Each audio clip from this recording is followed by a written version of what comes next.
कराने की मांग को लेकर अभ्यर्थी जो है धरने पर बैठे हैं। दूसरी ओर इस मुद्दे पर सियासत भी काफी ज्यादा तेज हो गई है। इस रिपोर्ट में देखिए।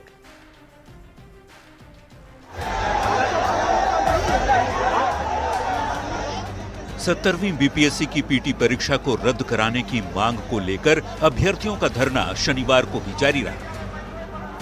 अपडेट ये हुआ कि गर्दनीबाग में धरने पर बैठे अभ्यर्थियों से मिलने एसडीएम, डीएसपी और एडीएम पहुंचे। मामले को सुलझाने के लिए ये लोग अभ्यर्थियों के प्रतिनिधिमंडल को बीपीएससी दफ्तर ले जाना चाहते थे, लेकिन अभ्यर्थी इसके लिए तैयार नहीं हुए। उन्होंने क्लियर कर दिया कि हम कोई री एग्जाम नहीं लेंगे, तो फिर उनसे हम क्यों बात करें? हमारी बातें नीतीश कुमार से हैं, आप नीतीश कुमार से मिला लीजिए, हम बातें रख लेंगे। छात्रों ने बीपीएससी से बात करने की मांग को ठुकरा दिया। एसडीएम ने कहा बीपीएससी ऑटोनोमस बॉडी है और उससे बात कर समस्या का समाधान निकाला जा सकता है।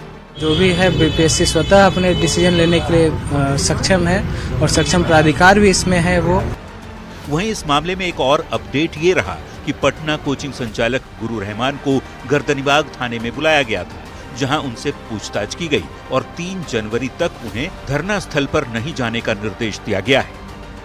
नॉर्मलाइजेशन का विरोध कर रहा था, कर रहा हूं और करता रहूंगा। रद्द होनी चाहिए परीक्षा 100%, दूसरा कोई उपाय नहीं।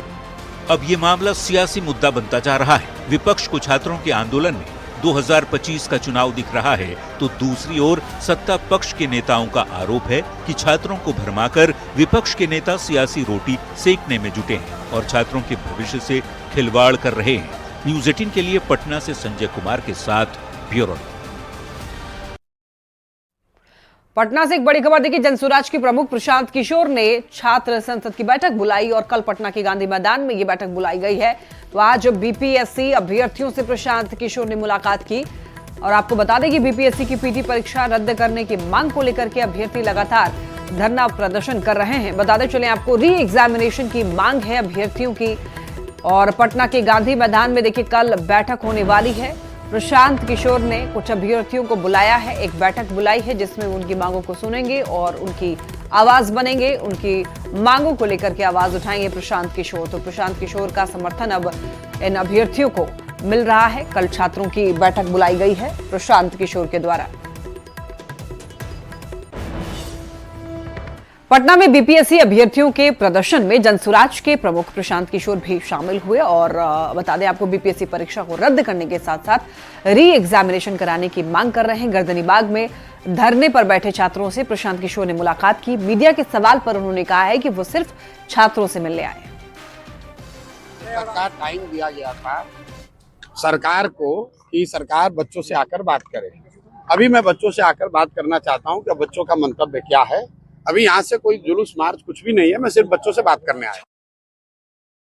तेजस्वी यादव ने एक बार फिर कहा है कि कुछ लोगों ने सीएम नीतीश कुमार को हाईजैक कर लिया है। तेजस्वी ने कहा कि सरकार रिचार्ज अधिकारी और 2-4 नेता चला रहे हैं। तेजस्वी यादव के बयान पर वार पलटवार का दौर भी तेज हो गया है। ये पूरी तरीके से नीतीश कुमार जी को इन लोगों ने कैद कर रखा है। पिछले 20 साल से बिहार की राजनीति सिर्फ एक व्यक्ति के चारों ओर घूम रही है। वो हैं 73 साल के नीतीश कुमार। आप उन्हें पसंद कर सकते हैं, उनकी आलोचना कर सकते हैं, लेकिन इग्नोर तो कतई नहीं कर सकते। एक बार फिर सीएम नीतीश कुमार के नाम पर बिहार का सियासी पारा गर्म है। इसकी वजह है नेता प्रतिपक्ष तेजस्वी यादव का बयान। तेजस्वी यादव ने कहा कि नीतीश कुमार होश में नहीं हैं, उनको कुछ लोगों ने हाईजैक कर लिया है। देखिए क्या स्थिति हो गई है। ये पूरी तरीके से नीतीश कुमार जी को इन लोगों ने कैद कर रखा है। अब वो होश में नहीं है, उनके केवल चेहरे को आगे करके जो है सरकार जो है चलाया जा रहा है। ये सच्चाई है। सीएम नीतीश कुमार पर तेजस्वी यादव के बयान से सियासत सुलग गई है।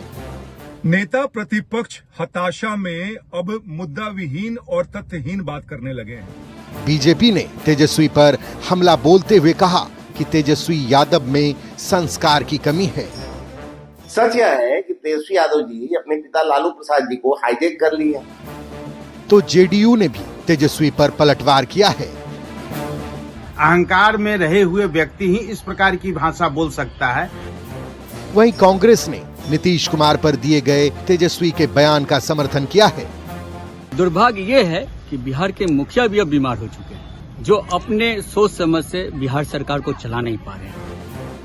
एक तरफ तेजस्वी यादव कहते हैं कि नीतीश कुमार होश में नहीं है, उनको कुछ लोगों ने हाईजैक कर लिया है। दूसरी ओर तेजस्वी के ही विधायक आए दिन नीतीश कुमार को साथ आने का न्योता देते रहते हैं। सवाल है कि जब नीतीश होश में ही नहीं है तो उनको न्योता क्यों? न्यूज़ 18 के लिए पटना से रवि एस नारायण के साथ ब्यूरो रिपोर्ट।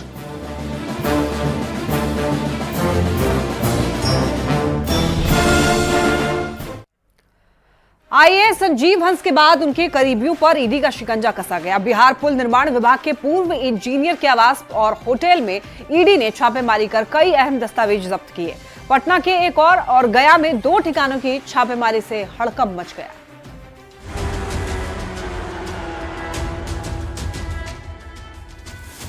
बिहार में ईडी का एक्शन लगातार जारी है। हुलास पांडे के बाद अब ईडी ने आईएएस संजीव हंस के करीबियों पर शिकंजा कसना शुरू कर दिया है। पुल निर्माण विभाग में घोटाला और मनी लॉन्ड्रिंग से जुड़े हुए मामले में ईडी ने बिहार के 3 जगह पर छापेमारी की। ईडी ने पटना में 1 और गया में 2 ठिकानों पर पूर्व इंजीनियर सुनील कुमार के ठिकाने पर छापेमारी की। बिहार पुल निर्माण विभाग के पूर्व इंजीनियर के आवास और होटल में सर्च ऑपरेशन चलाया गया। मनी लॉन्ड्रिंग मामले में पूर्व आईएएस संजीव हंस के मामले पर ईडी ने कड़ी कार्रवाई की है और इसको लेकर के अब ईडी ने उनके जितने भी करीबी है उन पर भी शिकंजा जो है वो कसने लगा है। इसी लेकर के ईडी ने गया में भी 2 ठिकानों पर उनके जो ठिकाना है उन पर कड़ी कार्रवाई की है। उनकी जो नजदीकियां जो है सुनील यादव जो बताए जा रहे हैं कि वो बिहार पुल निर्माण को लेकर के वहाँ जूनियर इंजीनियर है, उनके गया स्थित गोदावरी पर जो उनके आवास है उन पर भी यहाँ जो है कड़ी पूछताछ की जा रही है। और साथ ही उनके जो बोधगया में जो होटल है, तथागत होटल है, वहाँ भी जो है ईडी जो है वहाँ पर कड़ी जो वहाँ के जो कर्मचारी है, वहाँ जो रहने वाले लोग हैं उनसे कड़ी पूछताछ की जा रही है। दानापुर के गोदावरी पैलेस स्थित दीप श्री प्रॉपर्टीज प्राइवेट लिमिटेड के कार्यालय में ईडी की टीम ने बड़ी छापेमारी की है। ईडी की टीम ने इस दौरान सुनील सिंह के आवास और उनके कार्यालय की जांच की। बताया जा रहा है कि ये कार्रवाई सिंगला कंस्ट्रक्शन से जुड़े आर्थिक लेन देन और कागजात को लेकर हुई। जांच के दौरान ईडी ने कई महत्वपूर्ण दस्तावेज जब्त किए हैं। हम मौजूद हैं दानापुर के गोदावरी पैलेस में और यहीं पर गोदावरी पैलेस के अंदर ही जो है दीप श्री प्रॉपर्टी प्राइवेट लिमिटेड है, जिसमें ईडी ने छापेमारी किया है। और ये छापेमारी जो आईएएस से रिलेटेड मामले हैं उससे जुड़ा हुआ है। कब से ईडी की टीम है लगी हुई? 5 बजे से। 5 बजे से उन्हें बाहर नहीं निकलने दे रही उनको? नहीं, 5:15 बजे से लगातार कर रही है। और घर में बच्चा भी है, प्लस छोटा बच्चा है, प्लस एक बूढ़ी माँ है। हम लोग मिलने गए लेकिन मिलने नहीं दिया गया। ईडी ने आईएएस अधिकारी संजीव हंस और उनके सहयोगियों पर शिकंजा कस दिया है। ईडी ने हंस और उनके साथियों की अब तक 23.72 करोड़ रुपए की संपत्ति जब्त की। इनमें दिल्ली, जयपुर और नागपुर की प्रॉपर्टी शामिल है। हंस और उनके साथियों पर काले धंधे से संपत्ति बनाने का आरोप है। हंस और उनके साथी बेऊर जेल में बंद हैं। आईएएस अधिकारी संजीव हंस पर मनी लॉन्ड्रिंग का आरोप है। संजीव हंस पर विभिन्न पदों पर रहते हुए भ्रष्टाचार के जरिए अकूत संपत्ति बनाने का आरोप है। ईडी की टीम ने संजीव हंस के कई ठिकानों पर छापेमारी की। 18 अक्टूबर से संजीव हंस न्यायिक हिरासत में है। न्यूज़ 18 के लिए गया से एलन लिली की रिपोर्ट। बीपीएससी टीआरई 3 के सभी वर्गों का रिजल्ट जारी हो जाने के बाद एक बार फिर से सप्लीमेंट्री रिजल्ट की मांग उठने लगी है। पीआरटी से लेकर पीजीटी तक वैसे अभ्यर्थी हजारों में हैं जो कि टाई ब्रेकर पर आकर के असफल हो गए हैं और शिक्षक नहीं बन पाए हैं।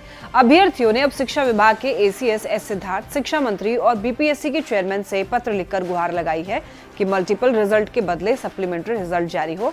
सभी अभ्यर्थियों का कहना है कि हजारों सीटें खाली हैं और अगर सप्लीमेंट्री रिजल्ट जारी होता है तो 1 या 2 नंबर से असफल अभ्यर्थियों को सफलता मिल जाएगी।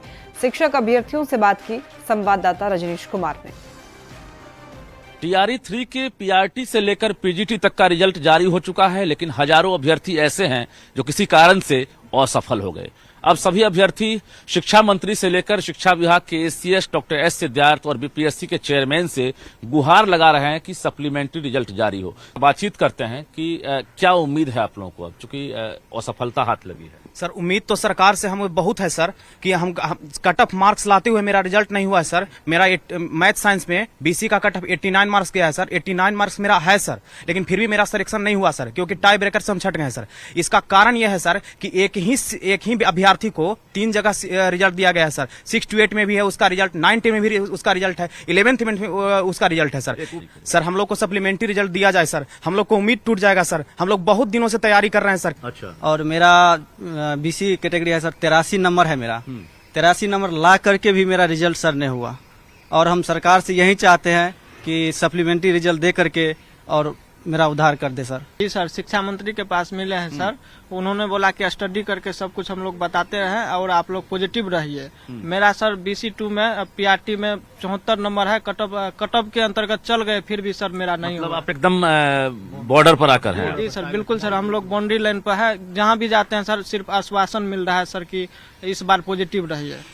हम लोग तो सर रिक्वेस्ट कर सकते हैं सर, जो होगा जितना खाली सीट बच जाएगी उस पर हम लोग को कम से कम सप्लीमेंट्री दिया जाए सर। एक ही अभ्यर्थी का कितना जगह सिलेक्शन हो गया, जिस कारण एक ही अभ्यर्थी कहीं एक ही जगह ज्वाइन करेंगे, इसीलिए हम लोग रिक्वेस्ट करते हैं सर। क्या था आपका सब्जेक्ट? सर मेरा मैथ एंड साइंस 6 to 8 और 9-10 में मैथ सब्जेक्ट था मेरा सर।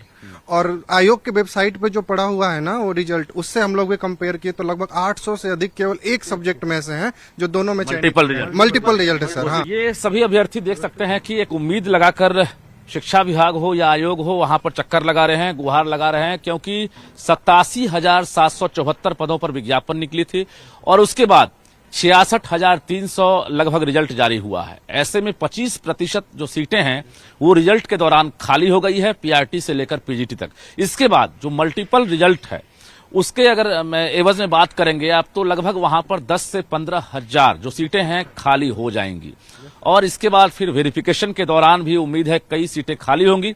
ऐसे में कहा जा रहा है कि 45 से 50 हजार ही वैकेंसी फुल होगी और बाकी जो वैकेंसी है वो खाली रह जाएगी। ऐसे में जो अभ्यर्थी हैं जो बॉर्डर पर टाई ब्रेकर पर आकर फंस गए हैं, वो चाह रहे हैं कि सरकार और आयोग सप्लीमेंट्री रिजल्ट हर हाल में जारी करे। कैमरामैन दीपक के साथ रजनीश कुमार, न्यूज 18 पटना। लालू परिवार में नई खुशखबरी आई है। तेजस्वी यादव फिर पिता बनने वाले हैं। लालू परिवार में बहुत जल्द किलकारी गूंजने वाली है। इस गुड न्यूज के बाद में लालू परिवार में खुशियां हैं। लालू फैमिली में गुड न्यूज है।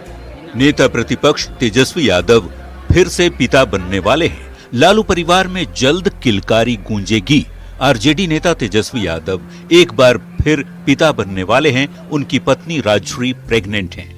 राजश्री कोलकाता में रेस्ट कर रही हैं। इस नई खबर से लालू राबड़ी परिवार में बेहद खुशी है। सबसे ज्यादा खुश लालू प्रसाद और राबड़ी देवी हैं। जानकारी के मुताबिक तेजस्वी यादव अपनी राजनीतिक यात्रा पूरी करने के बाद न्यू ईयर सेलिब्रेट करने अपनी पत्नी के पास कोलकाता जाने वाले हैं। सूत्रों के हवाले से जो जानकारी मिली है उसके मुताबिक तेजस्वी यादव पहले ही कोलकाता जाना चाहते थे, लेकिन अपने व्यस्त राजनीतिक कार्यक्रम के कारण ऐसा संभव नहीं हो सका। 27 मार्च 2023 में तेजस्वी यादव पहली बार पिता बने थे। लालू परिवार के घर बेटी कात्यायनी ने जन्म लिया। 2021 में तेजस्वी यादव की शादी हुई थी। तेजस्वी और उनकी पत्नी की दोस्ती उस समय से है जब दोनों एक साथ दिल्ली के RK पुरम DPS में पढ़ते थे। साल 2014 में वे दोनों एक दूसरे के करीब आ गए थे। दोस्ती पहले प्यार में बदली और फिर दोनों एक दूजे के हो गए। अब राजश्री दूसरी बार मां बनने वाली हैं। लालू परिवार के घर जल्द नए मेहमान की दस्तक होगी। इस गुड न्यूज के बाद लालू परिवार में खुशियां छाई हैं। न्यूज 18 के लिए पटना से संजय कुमार की रिपोर्ट। अरुणाचल प्रदेश पुलिस ने दरभंगा पुलिस के सहयोग से करीब 100 करोड़ रुपए की GST हेराफेरी के मामले में दरभंगा से 2 चार्टर्ड अकाउंटेंट को गिरफ्तार किया है। रैयाम थाना के वनसारा गांव से चार्टर्ड अकाउंटेंट विपिन झा और आशुतोष झा को गिरफ्तार किया है। दोनों पर अपने क्लाइंट्स के GST रिटर्न फाइलिंग में करोड़ों रुपए की गड़बड़ी का आरोप लगा है। बड़ी बात यह है कि इस पूरे मामले में पाकिस्तान से भारत आई चर्चित सीमा हैदर के पति सचिन की तस्वीर का भी प्रयोग किया गया है। अब पुलिस पूरे मामले की तार पाकिस्तान से भी जोड़कर जांच करेगी। जानकारी ये भी है कि इसमें एक पाकिस्तानी यूट्यूबर भी शामिल है। अरुणाचल प्रदेश पुलिस ने टेक्निकल सर्विलांस के माध्यम से दोनों आरोपियों का पता लगाया है। उसके बाद दरभंगा पुलिस की सहायता से वनसारा गांव में छापेमारी कर दोनों को गिरफ्तार किया गया है। एक्चुअली हम लोग अरुणाचल प्रदेश से आए हुए थे। एक वहाँ में एक GST का फ्रॉड का एक केस था। जिसमें यहाँ से 2 आदमी को हम लोग अरेस्ट करके लेके जा रहे हैं। भाई प्रोडक्शन करेंगे और लेके जा रहे हैं। क्या कैसे आरोप क्या था? एक्चुअली आरोप ये था जो कि जीएसटी में 658 करोड़ का ये लोग फेक इनवॉइस यहाँ से इशू करवाए थे और उस फेक इनवॉइस के बेसिस पे 99.31 करोड़ का ये लोग टैक्स रिटर्न वापस ले ले गवर्नमेंट का 99 करोड़ रुपीज़ ये लोग गबन कर गए। बिहार में जहरीली शराब से मौत के तांडव के बाद भी शराब तस्करी रुकने का नाम नहीं ले रहा है। अब नए साल में शराब तस्कर कुछ ज्यादा ही सक्रिय दिखाई दे रहे हैं। मोतिहारी में पुलिस ने दर्जनों शराब तस्करों को गिरफ्तार किया है। साथ ही उनके पास से हजारों लीटर अवैध देशी और विदेशी शराब भी बरामद करके नष्ट किया है, जिससे नए साल में खपाने की तैयारी थी। इस रिपोर्ट में देखिए।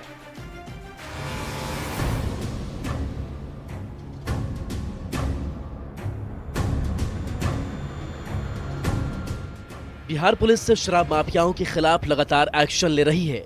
आए दिन शराब तस्करों की गिरफ्तारी होती है। जहरीला शराब पीने से दर्जनों लोगों की मौत भी हो चुकी है, लेकिन बावजूद इसके शराब माफिया पूरे बिहार में सक्रिय हैं। लोगों तक शराब पहुंचाने के लिए अलग अलग और नए नए तरीके निकाल लाते हैं।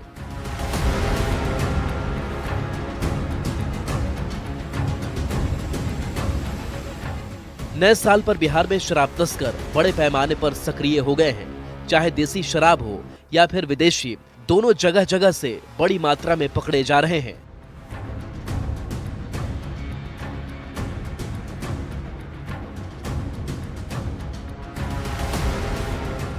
खासकर सीमांत इलाके में बड़ी संख्या में शराब तस्कर सक्रिय हैं। मोतिहारी में पिछले 3 दिनों से लगातार हजारों लीटर देसी और विदेशी शराब बरामद किया जा रहा है।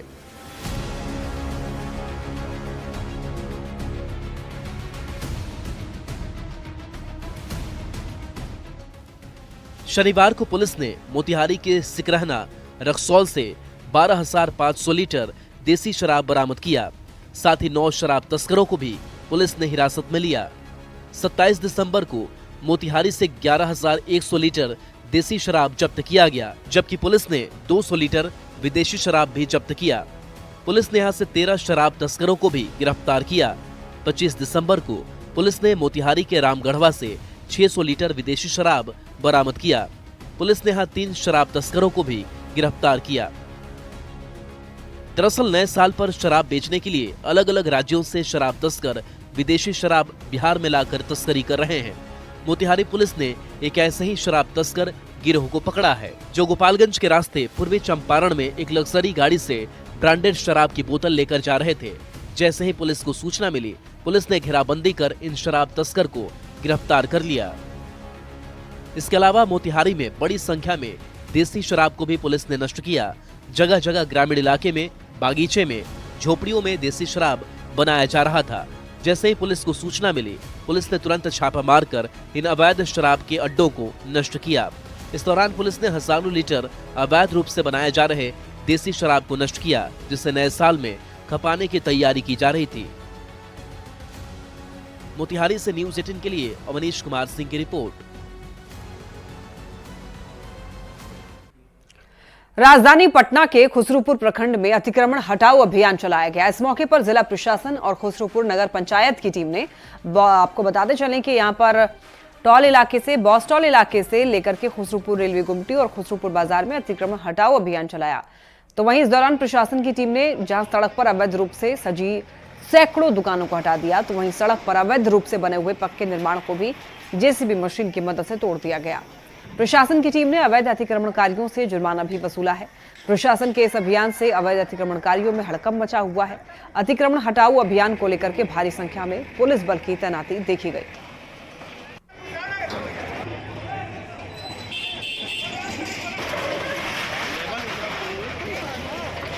जो अपने से तोड़ रहा है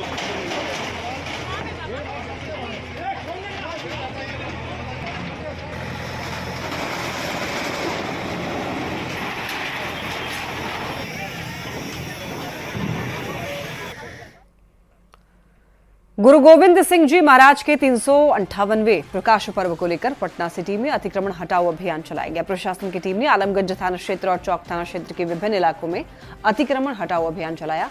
प्रशासन के इस अभियान से हड़कंप मचा हुआ है।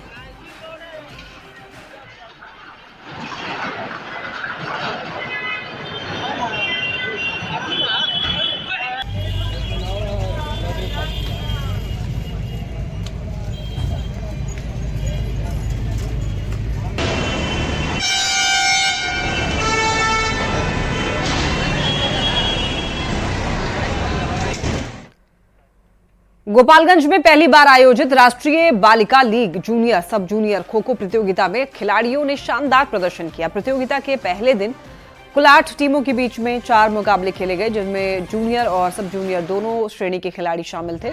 जूनियर खो खो लीग प्रतियोगिता का पहला मैच महाराष्ट्र और पंजाब के बीच खेला गया और इस मैच में महाराष्ट्र ने शानदार प्रदर्शन किया और 36 अंक हासिल किए, जबकि पंजाब की टीम 18 अंक ही प्राप्त कर सकी। दूसरा मुकाबला दिल्ली और गुजरात के बीच हुआ, जिसमें दिल्ली ने 38 अंक प्राप्त किए और गुजरात 14 अंक पर सिमट गई। दिल्ली की जीत के बाद में खिलाड़ियों ने टीम का भव्य स्वागत किया। तीसरा मैच मध्य प्रदेश और कर्नाटक के बीच खेला गया। मध्य प्रदेश की सब जूनियर टीम महज 6 अंक ही बना पाई, जबकि कर्नाटक ने 36 अंक प्राप्त किए। शनिवार को आखिरी मुकाबले में दिल्ली 2 और पश्चिम बंगाल के बीच खेला गया। दिल्ली 2 ने आपको बता दें 31 अंक प्राप्त किए, जबकि पश्चिम बंगाल की टीम ने 25 अंक हासिल किए।